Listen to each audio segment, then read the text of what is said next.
Balita 3 tahun di Kabupaten Solok, Sumatera Barat mengalami luka serius. Diduga aniaya ayah tirinya saat dalam perjalanan. Diduga akibat penganiayaan yang dilakukan oleh ayah tirinya.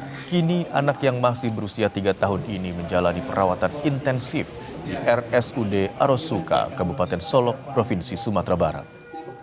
Korban kini dirawat intensif di RSUD Arosuka dengan luka di kepala dan tubuh.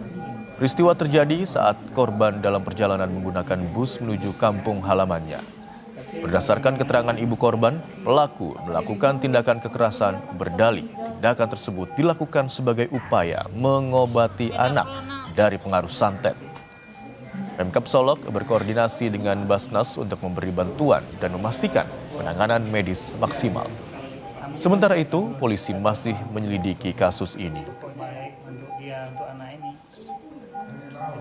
Bahwasanya ada anak umur 3 tahun mendapatkan kekerasan dari ayah tirinya, dan setelah itu dilakukan penanganan terbaik di Rumah Sakit Arosuka Kabupaten Solok.